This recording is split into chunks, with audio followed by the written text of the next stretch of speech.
Welcome, everyone, to the latest Detroit Lions Lone Wolves podcast.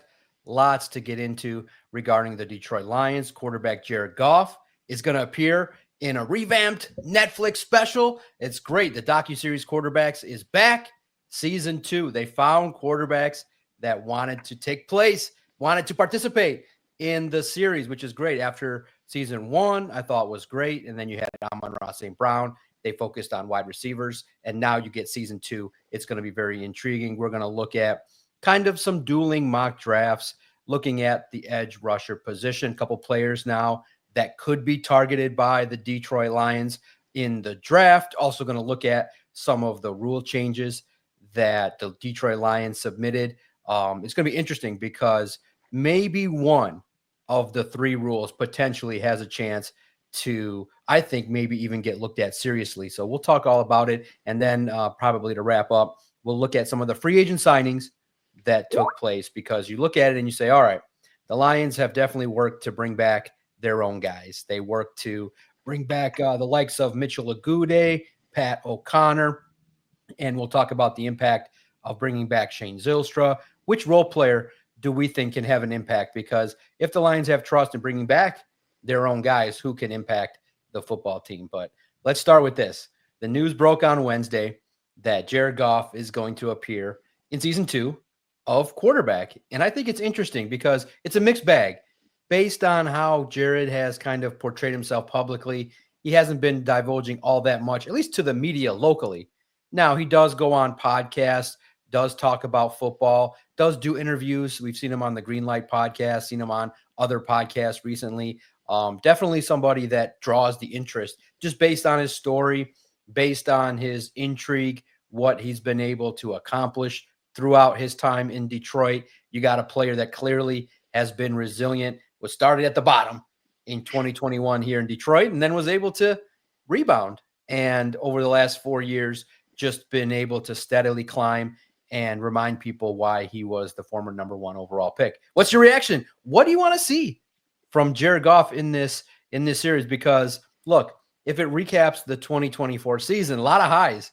They caught Jared Goff where he was having success. You remember the stretch of games he had where his QB rating was solid. There were games where he played halves of nearly flawless NFL football. But then the tough part might be showcasing the end of the 2024 season, which unfortunately for Lions fans is again bringing up old wounds, looking back at that playoff losses, because they're probably going to hype up the big expectations for the Lions dealing with all those injuries. But unfortunately, the end of the 2024 season was not all that great for the Lions. What are you expecting to see from Jared Goff and some of the other quarterbacks you saw listed in the Netflix trailer that debuted on Wednesday, made everybody happy locally? We're going to get a chance to see maybe a different side of Jared Goff in July. Yeah, absolutely. And I think that the folks over at Netflix and Omaha Productions do a really, really good job with that show. And we've been treated to one season of quarterback a couple of years back, and then this past year with receiver, and the Lions obviously were featured on that with Amon-Ra St. Brown. And the thing I really liked about that was just the behind the scenes of it. They take you into the film session when Dan Campbell is praising Amon-Ra St. Brown and his work as a run blocker. And so with Jared Goff, I'm really looking forward to seeing a lot of that. I want to see him putting together game plans with Ben Johnson and Mark Brunell. I want to see him going over, this is what it's going to take to win this game. That really behind the scenes, diving into it. Obviously, they're not going to give up a bunch of their game planning type stuff, but I want to see his thought process, his preparation during the week. What does that look like? When he's driving into work, you've read articles about different quarterbacks and how they recite the play calls on voice memos and they listen to it driving into the facility. I want to see Jared Goff doing stuff like that. I want to see what he does to prepare for games on Sundays. And another thing about it that I really, really like is the nature of him as a football player, but also off the field. He just recently got married last offseason. Jared Goff has this whole new type of, he's going to be a father. And so what does that look like for him? What does it look like when he comes home and he spends time with his now wife? I just think that we're going to get to really know Jared Goff more than his ability on the football field. I think this is going to really do wonders for him and his brand. And I'm really excited to see how it all plays out. And also, I'm not a huge, Kirk Cousins has already been on the show, so that is what it is. But also Joe Burrow, that's going to be really exciting. So I think they've got a good cast together, and I'm looking forward to seeing how it goes. Yeah, I think it's going to have a chance to be interesting. But I do get a sense that hopefully he's not too buttoned up. Yeah. A show like that, you do get a little bit of insight into his thinking, the relationship maybe he has with his teammates, maybe a side that we're not used to seeing. So it's going to be, I think, all positive for Jared Goff and the Detroit Lions. Now you look at the Lions, and after a situation in which you had the Detroit Lions coming off of a 15-win season, you look at it and you say, all right, this football team was neck and neck with the Minnesota Vikings. They were a football team that, had a chance to potentially have a 14, 15 win year and still end up a wild card. So they actually proposed a couple unique rule changes and bylaws that they kind of wanted to adjust. Let's start with the first couple that I think competitively definitely impact the Lions. And I think that the IR rule, definitely the roster rules, definitely they want to look at, hey, if a team gets besieged by players on IR, hey, let's take a look at how can we have it so that a team can be fielded and not have players count against the active roster list, maybe increasing the potential of how many people can start and looking at the roster rules. The other one that's intriguing involves not having penalties, PIs, pass interference result in an automatic first down. Now, I think a lot of people chuckled. The first reaction that they had is, are you trying to overcome, some defensive back deficiencies that you may have with some defensive backs like Terry Arnold and DJ Reed that may be prone to getting more flags thrown against them? It can be punitive. You can have potentially a 40-yard penalty off of a pass interference. And maybe they want to look at it like a collegiately where it doesn't have, the penalty is a 10-yard penalty automatically and maybe not as impactful as an automatic first down. If it's like a 2-yard, situation, maybe you don't automatically get that first down. So the Detroit Lions proposed some bylaw rule changes that they want to see impact the league, change a little bit, and make it so that the game can improve. What did you make? What was your reaction? Do any of the three, the big ones that you read about, do they have a chance of succeeding? Because I think two of them, I don't think owners are going to want to give up a home game. I think that status quo is going to be tough to potentially sell to the other NFL owners that, hey, if you win a division, it's kind of been automatically known that you get a home game. I don't think owners want to give up those gates because that's a lot of money. That's a lot of money to give up based on competitiveness. But it's intriguing to look at. The pass interference one, I don't think has a chance early on, but could start dialogue.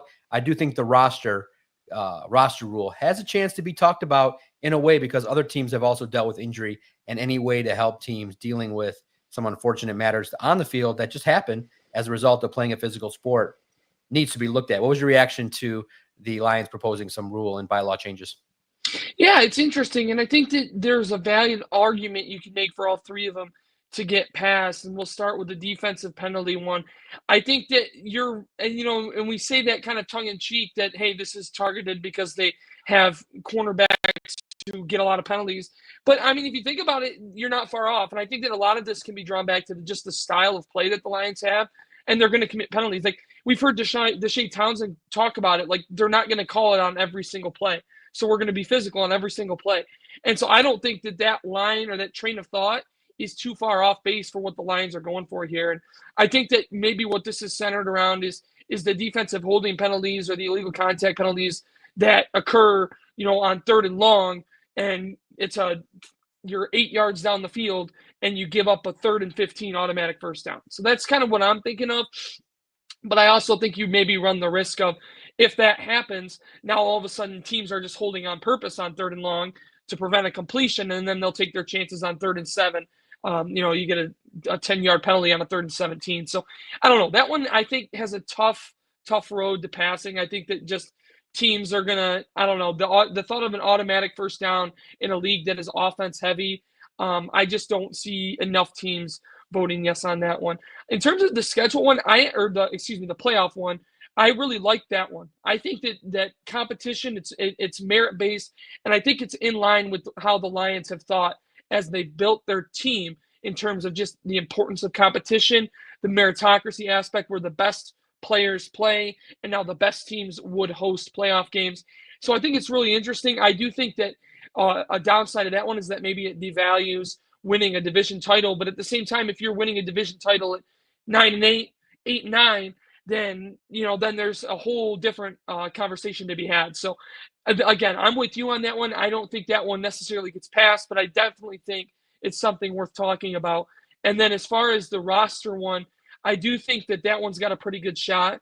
And the reason for that is it's not a major tweak that they would be making. It would just be the players that are placed on injured reserve before or on cut day do not count against the 90-man roster limit. And so I think that then there's benefits to taking players who are injured and you want to keep them around and you place them on IR as to where in the past you would either have to wait until after cut down day to place them on injured reserve or take your chances and cutting them and then bringing them back. So all three of those are really interesting discussions, and there's discussions that we've had in this type of setting in years past because they're popular themes with the Lions in years past. So hey, you got to give them credit. They have ideas and they push for them. We've seen them in years past submit a lot of rule changes as well. So I think that's all eyes at the league meetings are going to be on these votes, and the Lions are going to be the center of the conversation. Yeah, it's interesting, right? Each year they, always kind of look to try to make it so that the league is better and also kind of also favor themselves as well, based on how the officials treat them, based on certain situations that, could plague them or other teams. I'm curious, one last thought on that. The Packers did go through and put in the request to ban the tush push. What are your thoughts? Should the play be legal, or should they just move on from that play because it's a unique play? It's one in which the Eagles have perfected it, and it basically renders short yardage situations near the goal line moot because defenses have a hard time when you have massive offensive linemen. It's pretty easy for, a fullback or a massive lineman to help push and steer the quarterback into the end zone. What do you think of the Packers' notion that, hey, it should be a rule that should be that play should be taken out? Yeah, I'm not in favor of banning that play. I think that as the league, they've got to figure out a way to stop it. I know that with the way it's all set up, it does kind of seem like it's unstoppable, but teams have stopped it in the past. I believe it was when they lost to the Buccaneers in the playoffs last season, in the 2023 season, yeah. And the Buccaneers stuffed a tush push attempt, and I think that at the end of the day, they're just gonna. It's the same as when they brought the play in and they devised an idea of how to make themselves unstoppable in short yardage situations. Now the league, as a league, they've got to figure out a way to stop it. And I think that you can't really ban it. I think that if they were to say, okay, you cannot physically do this, I think that the Eagles would just find another way to do something very similar. So I don't necessarily know that banning it doesn't any good. And I will say on that topic, the Eagles, I thought, submitted a really good rule change that I hope to see in terms of the overtime rules as well. So a couple of interesting viewpoints there from the Packers and the Eagles, and I'm sure that the Eagles aren't too fond of Green Bay right now. And I honestly, I don't agree with their decision of trying to ban it. I don't think you can do that. Understood. You look at it and you say, okay, let's see how these how the owners start to feel about some of the changes in regards to the tush push. I'm very curious to see if it will indeed last, because definitely the Eagles have taken advantage and have been able to be a team to take advantage of that rule and a play that's gotten them a lot of touchdowns. Now, moving ahead, a couple of mock drafts have now been released for the Detroit Lions. And the recent mock drafts that have been released have really targeted edge, it makes sense, right? You look at the position, the Lions still have not made the blockbuster move for a player opposite of Aiden Hutchinson. They've tried to find answers. They're looking towards Marcus Davenport, Levi Onwuzurike, Josh Pascal as being answers. And then probably that most people assume that there's a potential at number 28, maybe if they decide to move up or they move down early in the second round. There's players that the Lions could target. But dueling mock drafts from some draft analysts that are well-respected in ESPN's Mel Kiper and the NFL Network's Daniel Jeremiah, who's definitely, a former scout and personnel member that definitely is well-respected and knows the prospects inside and out. So we start with Mel Kiper. He believes that Tennessee edge James Pearce, an individual that a little bit of, not controversial, I would say, but a player that people talk about, that have looked at him and said, okay, There's maybe some things that in his personality or how what kind of locker room guy could he be based on his production, what he can do for a football team. But definitely you saw the production. You saw a player that can get to the quarterback, a player that for Tennessee made some impact. And you saw, okay, you could see why the Lions would be intrigued with what skill set he brings to the table. Now, the size factor could be something there based on, the Lions' need of the importance of setting the edge, the consistency against the run. Those are always question marks that you're going to have with any young prospect is, can they take that jump from the collegiate level of play versus the NFL, where the level of play, tackles in the league have just shot up in terms of productivity, size, speed, their willingness to learn, grow. It's an amazing battle, defensive ends against tackles in this league, and also guards. You got to be able to win battles and grow and develop. And then the other side, Daniel Jeremiah projected in a lot of early ones as well. We did at Lions on SI project Mykel Williams in a couple of early in our early mock drafts. A player that when you turn on the tape in the SEC and you see a player making plays, you saw Mykel Williams, and just another lineage, another player that projects to be successful from Georgia. It's the defensive line factory. Just pluck and play, and I think he'd be successful. So either or, I think, are intriguing. But if you had the choice, if, both are available, James Pearce or Mykel Williams, who do you think fits better based on your projections and what you've seen? Who do you want the Lions to pick if it's between those two? I think that there's a very solid argument for both players. And I think starting with James Pearce, he's so explosive. I mean, his first 3 steps off the ball are awesome. I think if you're looking for high volume pass rusher, who maybe doesn't have a stout ability against the run, but would be serviceable, then I think that's your guy. I think James Pearce is your guy. But the reason I'm going to go with Mykel Williams is this. Number one, I think that he has the better chance of the 2 players of getting to the 28th overall selection. And number 2, I think that while he may not bring that same level of elite explosiveness and pass rush juice, I think he is the perfect complement for Aiden Hutchinson because of his ability to defend against the run. And then he can go out and get you between 8 to 12 sacks a year, in my opinion, at the NFL level. Maybe that's not as a rookie, but I think that's kind of his ceiling, is to be that double-digit type of sack guy who can also be a very steady edge defender against the run. And the Lions, yes, they would benefit greatly from adding another guy who could get you 15 sacks a year. I think anybody in the league would benefit from that. But I think the reason that Williams is the better fit is because of how well he defends against the run. He is as steady as they come. He gets off blocks, and he can be productive as a pass rusher to the point where you could have a very solid tandem between him and Aiden Hutchinson, especially when teams decide, hey, we don't want to run at Hutchinson anymore, and now they're going at Mykel Williams, and Mykel Williams is making the play. So of the 2, I think they're both really good players. James Pearce, one of my favorite players in the draft, just because of his explosiveness, his tenacity. But I think overall, Williams is the better option because he has a better chance of getting to Detroit in terms of draft, where he slides down the draft, and then his ability to defend against the run in addition to everything he brings as a pass rusher. Now, stay tuned. Lions on SI recently completed our second beat writer mock draft. Do the Lions go defensive end? Do they go defensive tackle? Do they go offensive line? Pay attention as each of the 32 teams were able to get together, pay attention, go through the draft, look at what was available. We'll have, I believe, Thursday morning, a recap of why I made the selection for the Detroit Lions. And then you can see kind of where, and we'll link to the availability of the entire Lions on SI Publishers mock draft. So now as we move towards free agency and we look towards talking about what the Lions have done. All right. The Lions have made a bunch of role player moves. They've brought back guys that provide depth, players that have filled roles in the past. And you look at it and you say, okay, a player that you've talked about, a player that, has spent a lot of the early portion of his career in the practice squad and making contributions on special teams, Mitchell Agude. He's a player that I think has a chance to develop with Casey Rogers and in the linebackers room, have an opportunity to learn from the vets. You also have now, Pat O'Connor is also coming back. You have a player that I think they want to still see what he could bring to the table.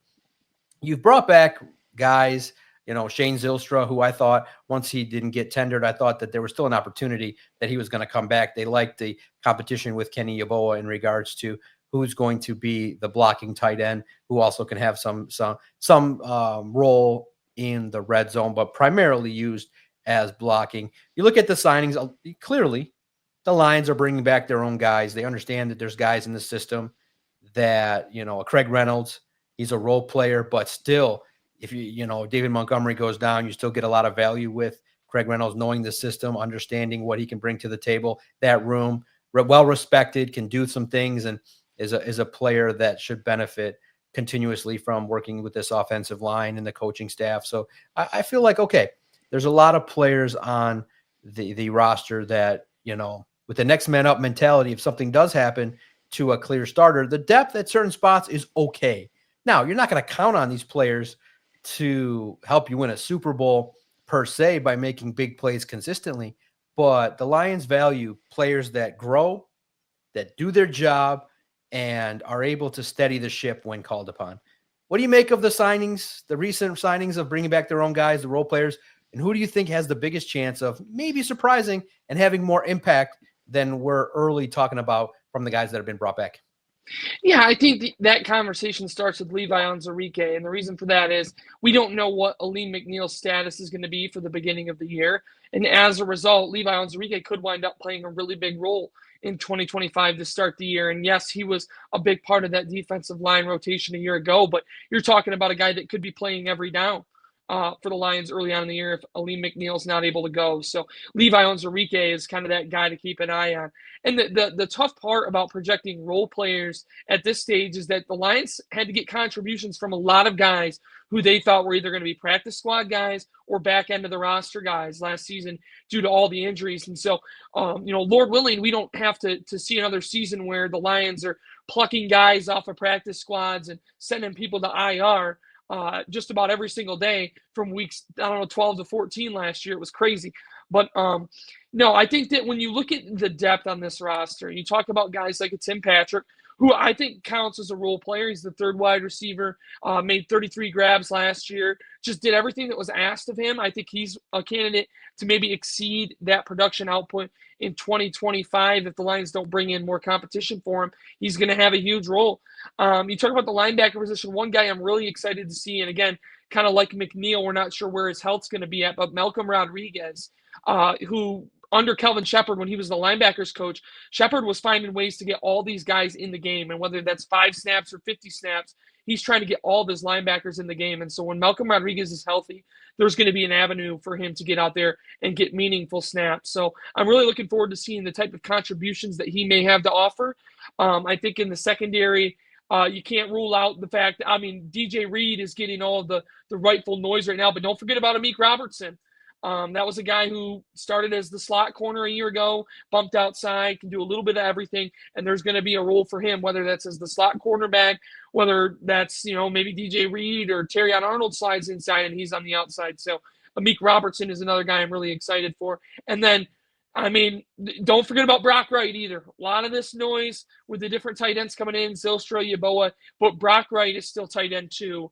And while he may not catch 50 passes, he's going to convert, anywhere between 10 and 15 first downs for the Lions throughout the year. He's going to catch a couple touchdowns, and Brock Wright's going to do Brock Wright things. So I think that there's a lot of guys who can step up and make huge impact for the Lions. You've got your starting 11 on both sides, but the Lions are so deep, and they've been committed to being deep. And I know last year was tough because of the sheer wave of injuries, but I think that this year, again, they're setting themselves up to be successful. Yeah, it's going to be intriguing to look at who steps up, because the Lions give people opportunities, especially from the practice squad. One of the teams that uses and sometimes forced to use a lot of players from the practice squad. You look at it now, a player that's not a role player, but unfortunately was a cap casualty, was a player that, was going to be due a $7 million bonus at the start of the league year. And the Lions decided, okay, based on that value, that $7 million hit and costing roughly $11 million, had they kept him on the roster, Za'Darius Smith was let go. But there's still been a clamoring for the veteran. The part of the time that he spent in Detroit, many people were okay with. Now, it wasn't all world, all pro status, but from what you got from a player over 30 years old, many people were impressed with what they saw in Za'Darius Smith. And they say, okay, at an affordable contract, maybe a prove-it deal, Maybe Za'Darius is going to sit back and wait to see how the market progresses. Maybe a team has an injury in training camp and he gets the best opportunity. He's always going to look for the best opportunity.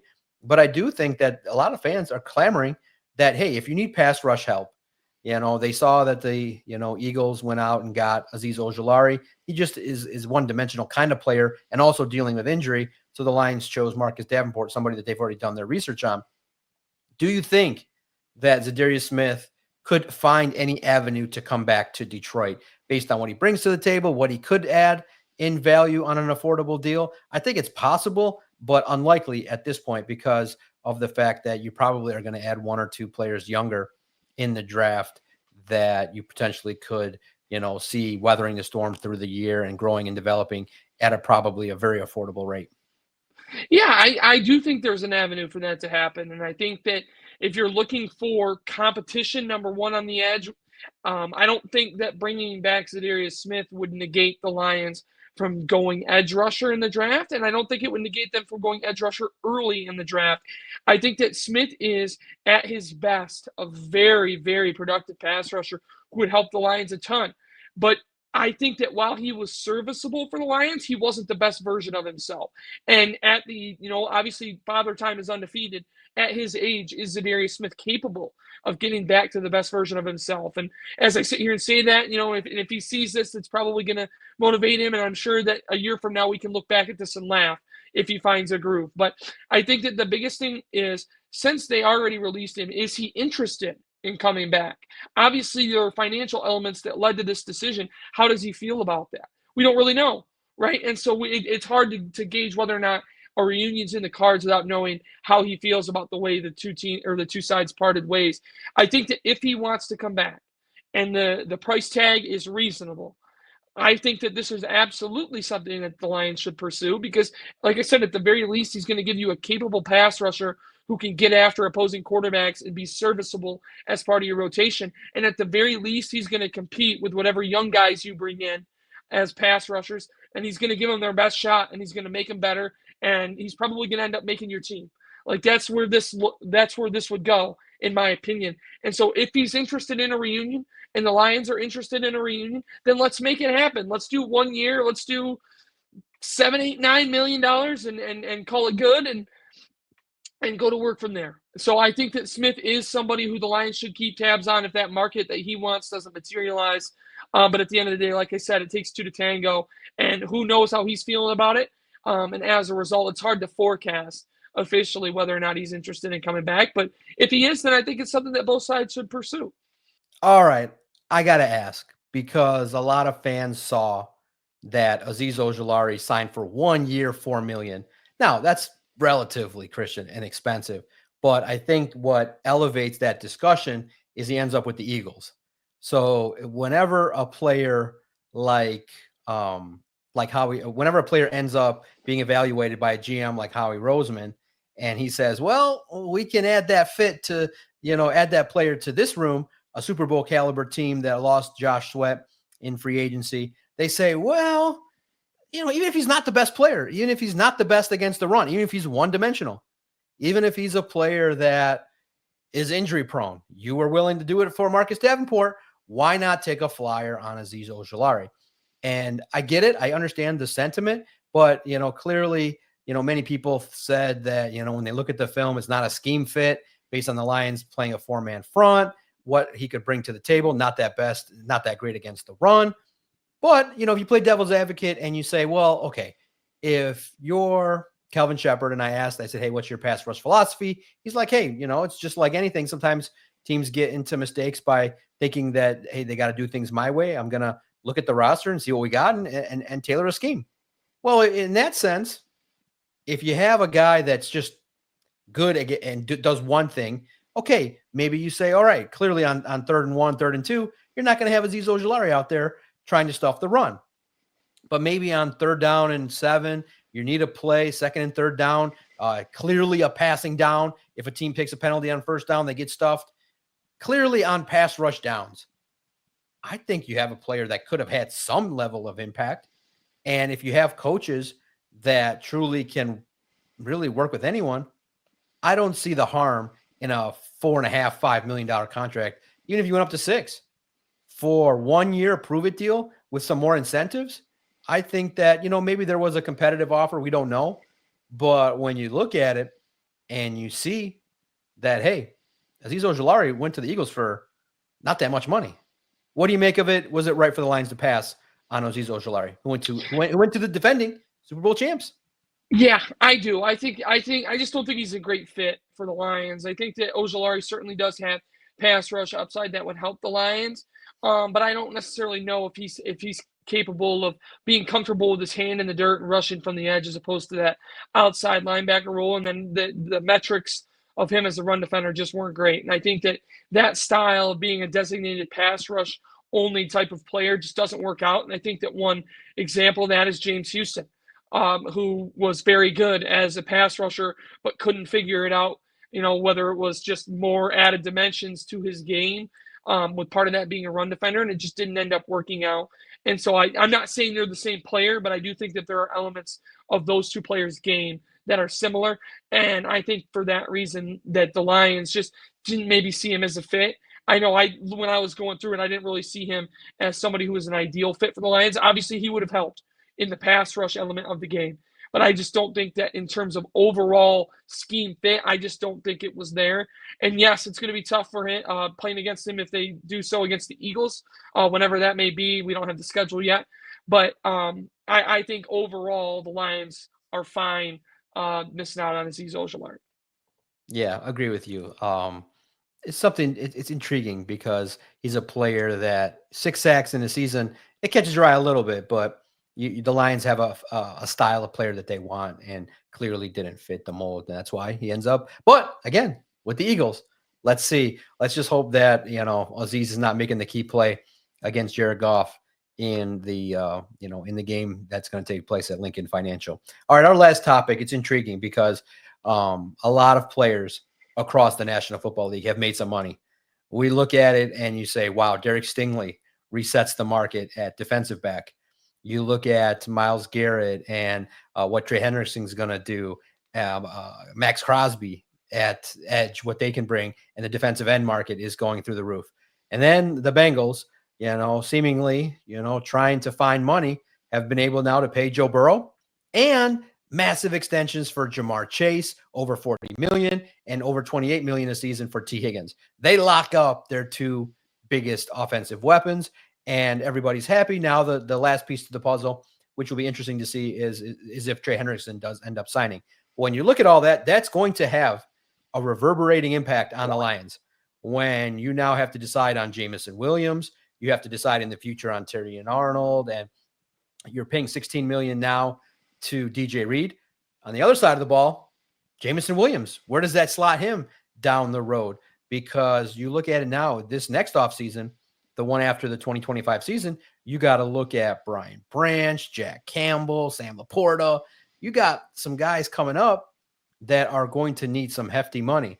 And then, Jahmyr Gibbs as well. Now you have some first-year, you have fifth-year options on a couple of those guys. So you also have the use of the franchise tag, which may be in play for Jamison Williams. You have a chance to kind of use the league's rules. You don't have to give Jamison Williams an extension. You can use him and you can check all this out. We detailed it at Lions on SI, what the impact could be, but some decisions have to be made. And I want to get your sense. Okay. We know it's going to be Aiden Kirby prioritized. How would you prioritize Jamison Williams compared to the class next year with that's going to need some money potentially that are extension eligible, like a Brian Branch, Campbell, Laporta, Gibbs? Where do you slot that? Because you can't pay everybody. And maybe the discussion is Jamison Williams might have to not get the long-term contract, but stays on the roster with the fifth-year option, franchise tag opportunities to maybe keep him in Detroit if you can find a replacement, if you don't want to pay him. Because if he has a breakout year, which by all accounts he should, he may command north of $28 million a year for the skill set that he's got. I mean, that might be the floor for a number 2 receiver with the skill set that Jamison Williams has is $28 million, the contract that T. Higgins got. I don't know if the Lions are ever going to get to Derek Stingley money for a cornerback, but the prices for some top end guys that reset the market are really intriguing. How do you look at it from the perspective of Jameson Williams, and what dollar signs need to be allocated for some of the guys next year? Yeah, he's a tough evaluation right now. Obviously, he had an awesome year with 1,000 yards and all that, but that was really his first consistent where it was just you knew what you were going to get day in and day out with him. And as a result, I think at this stage, what the Lions should do is either you see if you can get him an extension where maybe it's a little bit more affordable. I don't know that if I'm Jameson Williams, I'm not taking anything less than probably at this stage, probably 20 mil a year. So you see if maybe you can work something out at that level where maybe you can get him locked up early before that market starts to skyrocket. But I think right now the way that the Lions should go is you pick up his 5th-year option and then you let him play it out. And if he has a really good year again next year, then you can revisit it and maybe you do the extension after next year. But I think the 5th-year option is such a weapon here because it allows you an extra year to put out these negotiations. And the Lions can pick up that 5th-year option and buy themselves another year to see if Jameson Williams can be consistent. And if he can be consistent, then you're right. He's going to make a ton of money. And I'm not certain it'll be from the Lions because, like you said, they cannot pay everybody. And there's core pieces around. You've already paid one receiver the big bucks. Okay, can you afford to pay another? I don't know. The salary cap is going to keep climbing. So that is something that they will have working for them. But I think about that, I think that the Lions should be able to find some way to keep Jameson Williams, at least for the next 2 years. And I think that the 5th-year option is the way to go. In my humble opinion, I think that he's very capable of having another 1,000 yards. He could get up to 1,500. I don't know that that'll happen with all the weapons that the Lions have on their offense, but I do think that Jameson Williams is very capable of earning a long-term extension. I just don't think the Lions should give it to him quite yet. I think they should pick up the 5th-year option, let him prove it again next year, and then after next year, revisit extension talks. Okay. It's intriguing, man. These money signs flying all over the place. Man, it's very intriguing because the Lions fans love who they've been able to bring to this team draft wise. You can see the loyalty that Brad Holmes has, but eventually speaking, some of these players have to, are going to get some massive offers and they're going to potentially even themselves reset the market. And we'll see now. I think this offseason is fair. You have a chance clearly with Kirby and Aiden to get that done, but moving forward, Jameson, Brian Branch, these players that we talked about, all of them, that's the cost of doing business when you have a good football team. Is some of them are going to depart, but that's why the importance is going to be now restocking the talent over the course of the next several drafts in 2025, 2026. And we'll start now. Like I said, we're revisiting the draft after free agency. It seems like the Lions are going to be lighter in regards to just kind of role players and players that fill needs. So definitely check out the work that Christian did in regards to who's still available at every position that the Lions could target. And as we now turn our attention a little bit more to the draft, we'll start previewing some of the players that are available that have, potentially could take visits to the Lions. Check out our Twitter page at Detroit Podcast. Got some information about a player being talked about, has yet to schedule a 30 visit. Got some information on UCLA edge Femi Oladejo. He is somebody that the Lions are rumored to be interested in. So from those that, know, clearly they're in the know, they have the information. He has yet to officially not yet schedule a top 30 visit with the Lions, but having these pro days and stuff like that, these things will get scheduled. Visit our trackers, as if you want to know everything that happened in free agency, check out the trackers that are available on SI, the free agency tracker and the top 30 visits and the local day, as we bring you the information as individuals work out and we hear more and more information about the draft. Make sure you follow the hub at Detroit Podcast, where you can get all the information and read our work daily. Lions on SI by visiting, as you can see on the bottom, si.com/NFL/Lions.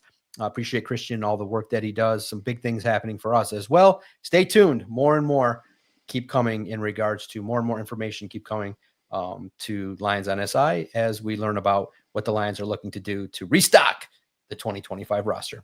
Look forward to talking to everybody next time on the latest Detroit Lions Lone Wolves podcast.